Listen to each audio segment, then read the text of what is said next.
Hello friends, welcome to my YouTube channel.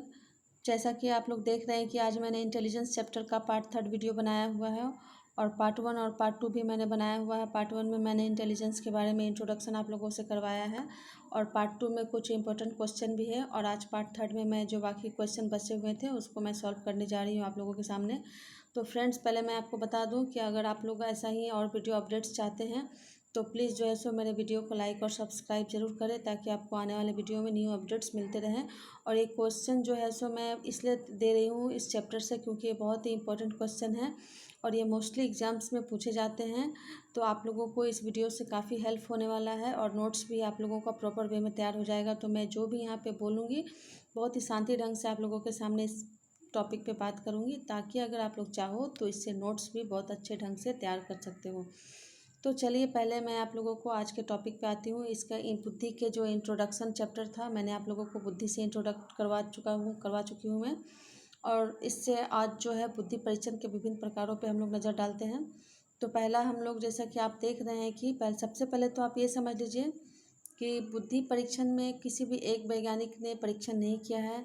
बुद्धि परीक्षण में अलग अलग मनोवैज्ञानिकों ने अलग अलग ढंग से परीक्षण किया हुआ है, लेकिन सभी परीक्षण का मकसद एक ही है, बुद्धि परीक्षण को मापना, बुद्धि का परीक्षण का निर्माण करना।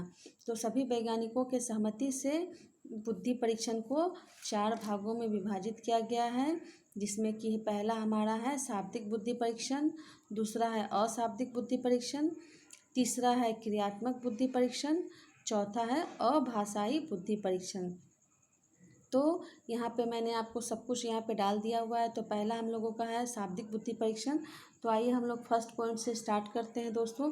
जैसा कि आपको ये शाब्दिक बुद्धि परीक्षण जैसा कि आपको नाम से ही पता चल रहा है, तो शाब्दिक बुद्धि परीक्षण वैसे परीक्षण को कहा जाता है जिसमें जो है सो परीक्षण जो है सो एक एकांश के रूप में होता है। ठीक है, ये लिखित एकांश होता है। परीक्षार्थी उन्हें पढ़कर और लिखकर जो है सो उत्तर देते हैं और उसी उत्तर के आधार पर परीक्षार्थी की बुद्धि की माप की जाती है। तो ये यहाँ पे आपको मैंने बता दिया कि शाब्दिक बुद्धि परीक्षण के लिए व्यक्ति का पढ़ा लिखा होना बहुत ही ज़रूरी है। ठीक है, लेकिन शाब्दिक बुद्धि परीक्षण के 2 भाग होते हैं, जैसा कि यहाँ पे आपको ये मैंने डायग्राम बना के दिखाया हुआ है। शाब्दिक बुद्धि परीक्षण के 2 प्रकार हैं। पहला तो है सो वैयक्तिक बुद्धि परीक्षण है, वैयक्तिक शाब्दिक बुद्धि परीक्षण है, और दूसरा सामूहिक बुद्धि परीक्षण है। तो चलिए हम लोग आगे इसकी अलग अलग जो है सो इसके बारे में समझेंगे। तो पहला है वैयक्तिक शाब्दिक बुद्धि परीक्षण। तो वैयक्तिक शाब्दिक बुद्धि परीक्षण जो है सो आपको जैसा कि पता चल रहा है, ये इंडिविजुअल वर्बल इंटेलिजेंसी टेस्ट है। आपको नाम से ही पता चल रहा है कि ये वैयक्तिक शाब्दिक बुद्धि परीक्षण है। इसका मतलब ये है कि इसमें सबसे पहली बात तो है शाब्दिक बुद्धि परीक्षण है, मतलब कि इसमें पढ़े लिखे व्यक्तियों का ही परीक्षण हो सकता है और इस परीक्षण में एक बार में एक ही व्यक्ति पर यह परीक्षण किया जा सकता है और इस परीक्षण का निर्माण जो है सो बिने साइमन ने किया हुआ है। ठीक है, तो ये बुद्धि परीक्षण का एक अच्छा उदाहरण आप बोल सकते हैं इसको, लेकिन फिर भी इसमें कुछ दोष या अवगुण हम लोग बोल सकते हैं। इसमें कुछ जो है सो अवगुण भी है। पहला तो इसमें इसका ये दोष है कि इस परीक्षण में समझ लीजिए तो एक समय में एक ही व्यक्ति की बुद्धि मापी जाएगी इस परीक्षण के द्वारा। तो इसमें समय और श्रम भी ज़्यादा लगता है कि अगर आपको एक साथ ज़्यादा व्यक्तियों की अगर बुद्धि परीक्षण मापना हो तो ये उस समय मतलब आपको ये हेल्पफुल नहीं साबित होगा। दूसरा है कि इसमें सिर्फ पढ़े लिखे व्यक्तियों की ही बुद्धि मापी जा सकती है, अनपढ़ व्यक्ति की बुद्धि नहीं मापी जा सकती है क्योंकि ये वैयक्तिक शाब्दिक बुद्धि परीक्षण है। ठीक है, और तीसरा इसका जो अवगुण है यह है कि छोटे बच्चों पे जो है सो इस परीक्षण का इस्तेमाल नहीं किया जा सकता है क्योंकि इसके लिए मतलब भाषा का ज्ञान बहुत ही ज़रूरी होता है।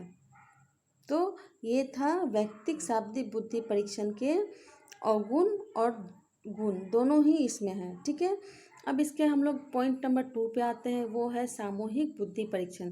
जैसा कि आपको तो पहले ये नाम से ही पता चल रहा है कि सामूहिक मतलब समूह, मतलब एक साथ इसमें कई व्यक्तियों का बुद्धि परीक्षण किया जा सकता है।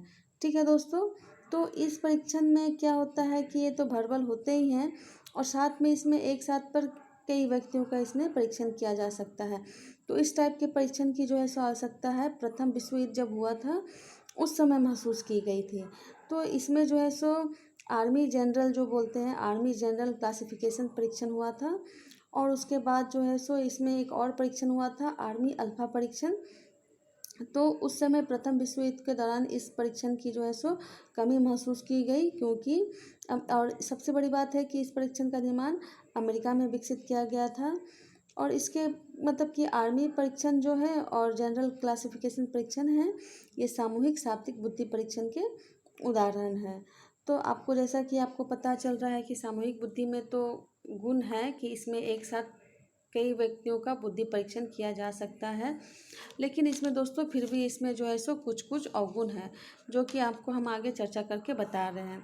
सबसे बड़ा बात तो ये है कि इस परीक्षण का जो है सो समूह में किया जाता है, तो उस समय परीक्षण के लिए परिस्थिति पर काफ़ी नियंत्रण करना मतलब कि संभव नहीं हो पाता है, क्योंकि ये सामूहिक बुद्धि परीक्षण है और इसमें एक ही साथ कई व्यक्तियों पर इसकी बुद्धि मापी जाती है। तो इससे थोड़ा सा परीक्षण में जो है सो थोड़ा सा इस पर इफेक्ट पड़ता है कि कहीं ना कहीं इससे परीक्षण जो है सो बाधित हो जाता है।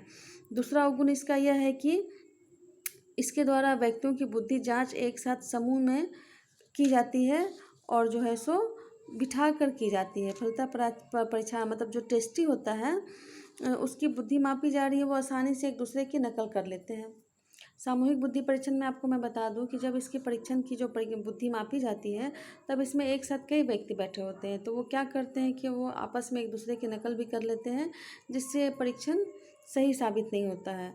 पॉइंट नंबर 3 जो है सो मैं आपको बता रही हूँ कि परीक्षण के जो परिस्थिति होते हैं वो सामूहिक होने के कारण परीक्षार्थी इसमें कभी कभी कुछ विशेष कारण से अपनी क्षमता को मतलब ठीक ठीक ढंग से मतलब अभिव्यक्त नहीं कर पाते हैं। ठीक है। इसमें नंबर 4 में एक और टॉपिक आपको बताने जा रही है जो इम्पोर्टेंट है। मतलब इस तरह के परीक्षण में परीक्षक या टेस्टी आप बोल सकते हो, मतलब कि समुचित ध्यान नहीं दे पाता है। प्रत्येक परीक्षार्थी जो होता है परीक्षण में समुचित ध्यान नहीं दे पाता है, जिससे उसका जो है सो परीक्षण की जो होती है बुद्धि मापने की, उस पर गलत प्रभाव पड़ जाता है। तो ये था हमारा सामूहिक बुद्धि परीक्षण। ये एक तरह से अच्छा तो है कि एक साथ कई व्यक्तियों के इसमें बुद्धि मापी जा सकती है, पर इसमें सबसे बड़ी त्रुटि भी है कि इसमें बहुत ज़्यादा ही गड़बड़ होने की संभावना रहती है। तो अभी हम आते हैं अब आपको नंबर बी, अशाब्दिक बुद्धि परीक्षण। ठीक है। तो अशाब्दिक बुद्धि परीक्षण जैसा कि आपको नाम से ही पता चल रहा है, वैसे परीक्षण को कहते हैं जिसके एकांश मतलब कि और मतलब आइटम्स नहीं होते हैं। ठीक है ना। उसमें जो है सो लिखने की कोई ज़रूरत नहीं होती है, उसमें मात्र लिखने पढ़ने की काम मात्र जो है सो नाम मात्र का ही होता है। तो इसमें अशाब्दिक बुद्धि परीक्षण है। तो इसमें जो है सो इस टाइप के प्रश्नों में अब मैं आपको बता दूं कि इसमें कि मतलब कुछ चित्र आपको दिए जाते हैं, कुछ निर्देश दिए जाते हैं, उसी के अकॉर्डिंग आपको कुछ क्वेश्चंस को सॉल्व करने होते हैं। उसी के आधार पर ही आपकी बुद्धि मापी जाएगी अशाब्दिक बुद्धि परीक्षण में। ठीक है। और इस परीक्षण का निर्माण जो है सो रेवन प्रोग्रेसिव मैट्रिसेस के द्वारा किया गया था। मतलब कि रेवन प्रोग्रेसिव मैट्रिसेस जो है सो अशाब्दिक बुद्धि परीक्षण का एक अच्छा उदाहरण है। ठीक है। इसमें मतलब कुछ चित्र बने हुए रहते हैं, जिसका एक अंश या एक पार्ट इसमें जो है सो लुप्त रहता है, और उसी को मिलाकर आपको चित्रों में खोजना रहता है। तो इसके कुछ गुण भी हैं, अशाब्दिक बुद्धि परीक्षण के इसमें कुछ गुण हैं जो मैं आपको बताना चाह रही हूँ। सबसे बड़ी पहले तो बात यह है कि इस परीक्षण के द्वारा बच्चे और जो शिशु होते हैं उसकी भी बुद्धि मापी जा सकती है। नंबर 2, इस परीक्षण द्वारा पढ़े लिखे और अनपढ़ दोनों तरह के व्यक्तियों की बुद्धि मापी जा सकती है। ठीक है। जो ये अशाब्दिक बुद्धि परीक्षण है, इससे छोटे बच्चे शिशुओं की, और जो बच्चे होते हैं, शिशु मतलब कि जो एकदम छोटे बच्चे हैं, और बच्चे जो नॉर्मल बच्चे हैं उनकी भी बुद्धि परीक्षण की जा सकती है। और इस अशाब्दिक बुद्धि परीक्षण की सहायता से पढ़े लिखे और अनपढ़ व्यक्ति दोनों की बुद्धि को ही मापी जा सकती है। ठीक है। पॉइंट नंबर 3 कि ये परीक्षण जो है सो इसमें भाषा का इस्तेमाल नहीं होता है, इसलिए इसके द्वारा किसी भी संस्कृति में व्यक्तियों की बुद्धि को मापा जा सकता है। यह किसी विशेष भाषा पर केंद्रित नहीं होता है, इसलिए इस बुद्धि परीक्षण का निर्माण किसी भी व्यक्ति पे किया जा सकता है। तो अब ये तो थी इसके गुण अशाब्दिक बुद्धि परीक्षण के। अब मैं इसके कुछ गुण होने के बावजूद भी इसमें जो है सो कुछ अवगुण भी हैं, जिसको भी मैं बता रही हूँ। इसमें सबसे बड़ी अवगुण यह है कि इस तरह के परीक्षण जो है सो केवल उसी बुद्धि परीक्षकों को दिया जा सकता है जिसको मतलब इसमें प्रशिक्षित होना आवश्यक हो जाता है। मतलब कि ठीक ढंग से नहीं हो पाएगी अगर आप प्रशिक्षित नहीं हो बुद्धि परीक्षण के लिए, तो आप इसमें जो है सो बुद्धि की माप आपकी ठीक ढंग से नहीं हो पाएगी। और दूसरी बात तो यह है कि इस तरह के बुद्धि परीक्षण के क्रियान्वयन में जो है सो समय काफ़ी लगता है। मतलब इस तरह के बुद्धि परीक्षण में समय काफ़ी लगता है। ठीक है दोस्तों, अब हम लोग आते हैं नंबर थर्ड क्या है, क्रियात्मक बुद्धि परीक्षण। तो आपको जैसा कि नाम से ही पता चल रहा है क्रियात्मक बुद्धि परीक्षण है ये। तो इसमें मतलब वैसे बुद्धि परीक्षण को कहा जाता है जिसमें परीक्षार्थी को कुछ ठोस वस्तुएं, कहा जाए तो जैसे लकड़ी के छोटे छोटे जो वर्गाकार या आयताकार जो ब्लॉक दिए जाते हैं, उन्हीं के द्वारा उन्हीं के भीतर उनकी आकृति बनानी होती है। और आकृति बनाने में जो भी समय लगता है या जो भी त्रुटि होती है उसी के आधार पर व्यक्ति की बुद्धि की माप की जाती है। ठीक है, तो आकृति बनाने में जो लगे समय और त्रुटि के आधार पर व्यक्ति की माप की जाती है। तो इसका आपका अच्छा उदाहरण है, अब मैं बता सकती हूँ जैसे कि ब्लॉक डिजाइन परीक्षण जो है वो हो गया, और पास अलोंग टेस्ट जो है सो वो भी हो गया। फिर घन रचना परीक्षण जो है सो क्रियात्मक बुद्धि परीक्षण के अच्छा उदाहरण है। तो इसके भी कुछ गुण हैं जो मैं आपको बता रही हूँ। क्रियात्मक बुद्धि परीक्षण के भी कुछ गुण होते हैं। सबसे पहले तो मैं बता रही हूँ कि ऐसे परीक्षण को मतलब भाषा का प्रयोग नहीं होने के कारण इसके द्वारा पढ़े लिखे के अलावा अनपढ़, छोटे बच्चों और मानसिक रूप से जो दुर्बल व्यक्ति होते हैं, मानसिक रूप से जो दुर्बल बच्चे होते हैं, उनकी भी बुद्धि को मापना आसान हो जाता है क्रियात्मक बुद्धि परीक्षण की सहायता से। ठीक है दोस्तों, अब नंबर 2 आते हैं कि इसमें और क्या गुण है। तो इसमें ये गुण है कि ऐसे परीक्षण में भाषा का उपयोग नहीं होने से किसी भी देश या संस्कृति में जो है सो ये परीक्षण काम आ सकते हैं। अब इसमें आपको मैं एक चीज़ बता दे रही हूँ कि इसमें गुण होने के बावजूद भी इसमें कुछ अवगुण भी होते हैं। जैसे कि इसमें एक अवगुण ये है कि इसके द्वारा एक समय में एक ही व्यक्ति की बुद्धि मापी जाएगी। ठीक है, मतलब कि यदि एक व्यक्तियों के जगह अगर आपको अनेक बुद्धियों की व्यक्तियों की बुद्धि को माप करना हो तो ये परीक्षण अधिक उपयोगी सिद्ध नहीं होगा। तो ये थी इसके कुछ अवगुण। और अवगुण पे मैं आपको बता सकती हूँ कि जो है सो इस बुद्धि के द्वारा जो है सो परीक्षण को काफ़ी कठिन भी है। मतलब इसके द्वारा परीक्षण को संचालित करना, इस मतलब क्रियात्मक बुद्धि के द्वारा परीक्षण को जो है सो बनाना काफ़ी कठिन होता है। ठीक है, अब मैं आ रही हूँ आपको अभाषाई बुद्धि परीक्षण में, जो है सो हमारा नंबर डी है अभाषाई बुद्धि परीक्षण। जैसा कि आप नाम से ही देख रहे हो अभाषाई बुद्धि, मतलब इसमें भाषा का ज़्यादा इस्तेमाल नहीं करना है। ठीक है, ये बिल्कुल भाषा मुक्त होता है। ऐसे परीक्षण का ना तो कोई एकांश होते हैं और ना ही कोई निर्देश में भाषा का प्रयोग होता है। इस परीक्षण में जो है सो निर्देश को हाव भाव के द्वारा ही किया जा सकता है।